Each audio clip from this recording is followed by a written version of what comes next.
Did you know the average salary after studying any management degree from abroad is over $100,000? Where a MIM degree can fetch you $110,000, Masters in Finance $125,000, and the mighty MBA, उसकी average salary तो $150,000 से भी ज्यादा है। हाँ bro, लेकिन India में भी average salary after an MBA is around $40,000। ये कुछ कम थोड़ी है। पहली बात तो ये एवरेज सैलरी 40K है नहीं। The average salary after an MBA in India is only 7 to 12 lakhs per annum। And तू जो 40K की बात बोल रहे हैं ना, that is average MBA salary of top B schools like ISB and IIM। हाँ तो भाई टॉप B स्कूल ही सही, बट ट्यूशन फीस और कॉस्ट ऑफ लिविंग सब कुछ कंसीडर करके हमारा ROI is much better than what you are saying of abroad. अरे बट एक्सेप्टेंस रेट भी तो देख IIMs का 0.5% है। 2.5 लाख स्टूडेंट्स का ऐड देंगे तब जाके कहीं सिर्फ 1200 स्टूडेंट्स को सीट्स मिलती हैं। हाँ भाई ठीक है, बट एडमिशन प्रोसेस अब्रॉड का भी काफी कॉम्पिटिटिव होता है राइट। एक्सेप्टेंस रेट देखो, उसके बाद स्टैंड आउट प्रोफाइल्स बनाओ, एसेज, SOPs, भाई कितनी ज्यादा रिक्वायरमेंट्स हैं। मतलब इतनी सारे हर्डल्स है कि एडमिशन मिलना भी पॉसिबल है या नहीं। अच्छा ठीक है, अपनी लड़ाई को साइड में रख के इस क्वेश्चन का लॉजिकल आंसर देता हूँ मैं। See, I completely agree that admission process competitive है और acceptance rate भी around 7 to 8% है, which is anyways better than 0.5%. And this is exactly where MIMSA comes in and helps students navigate the complexities of the admission process abroad. Well, you guys can book a free 20-minute strategy session with our study abroad experts, where they'll help you in selecting the right schools, crafting your essays, SOPs, LORs, and providing a personalized list of schools that you can target, along with GMAT resources and scholarships as well. The link is in the description box below. Book your call now. Hello everyone, my name is Suraj. And my name is Arsalan. And in today's video, we're going to discuss about some key insights to help you decide whether you should study in India or abroad. And our decision will be based on aspects like educational requirements, top B schools, salaries, tuition fees, and work experience. Before we begin, don't forget to hit the like button and subscribe to MIMSA for more study abroad content. Now let's start the comparison by discussing the educational requirements for studying in India versus abroad. To pursue an MBA or any business major abroad, you must have a bachelor's degree from a recognized university. Additionally, you need to take the GMAT or GRE as well. And non-native English speakers are required to take English proficiency tests like TOEFL or IELTS, etc. Whereas, if you are planning for an MBA in India, you need to have a bachelor's degree and a decent CAT score only.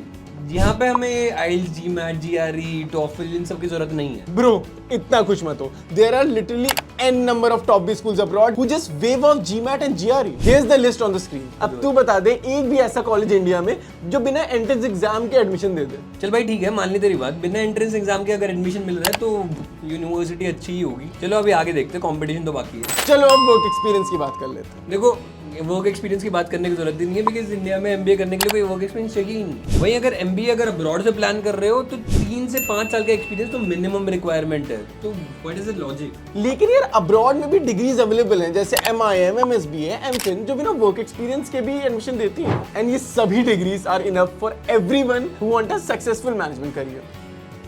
But भाई MBA के लिए तो work experience चाहिए है ना। चल ठीक है, I give this point two you. चलो टॉप B स्कूल्स की भी बात कर लेते हैं। बिल्कुल कर लेते हैं।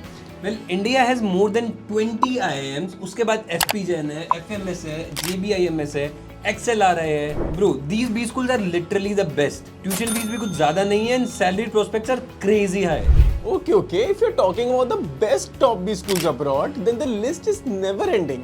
Columbia Business School, NYU Stern, Wharton, Oxford, Imperial, Duke, ESCP, शाम हो जाएगी भाई गिनते गिनते, ठीक है। इससे तो अच्छा है आप ये लिस्ट देख लो, वो एक ओवरव्यू ही मिल जाएगा। See, I completely agree. Indian top B schools भी बहुत अच्छे हैं, but they are limited and low acceptance rates की वजह से most of the students don't even get the admission. भाई देख ये बात तो तू भी अग्री करेगा, तो आई गेस पॉइंट भी मुझे ही मिलना चाहिए। हाँ ठीक है, बट इंडियन B स्कूल भी मेंशन करा देना, क्या पता किसी का भला हो जाए। हाँ भाई हो जाएगा।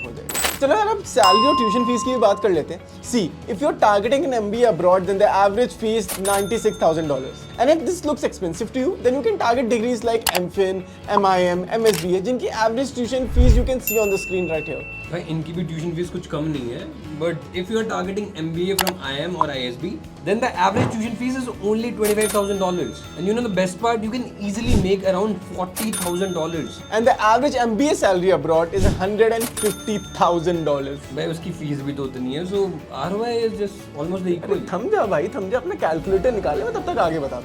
और अगर मैं इन्वेस्टमेंट बैंकर की बात करूं तो उनकी सैलरीज तो स्टार्ट ओवर $200,000। इसके अलावा मार्केटिंग और ऑपरेशंस में भी जॉब रोल्स रहते हैं, वहां भी $160,000 to $180,000 तक सैलरी जाती है। तो भाई MBA abroad is clearly a better option. I guess काफी कुछ डिस्कस कर लिया हम लोग ने, तो let's wrap it up. चलो ठीक है. We hope you liked the video and now you know what all is important, so you can decide for yourself whether you need to study in India or abroad. And if you have any questions, just leave them in the comment section. And if you like this video, then give it a thumbs up and subscribe to MMSF for more study abroad content like this. But if you are still confused about which degree, country or school you should be targeting, I would strongly suggest that you go ahead and book a free 20-minute consulting session with a study abroad expert. You can find the link in the description below. Bye bye.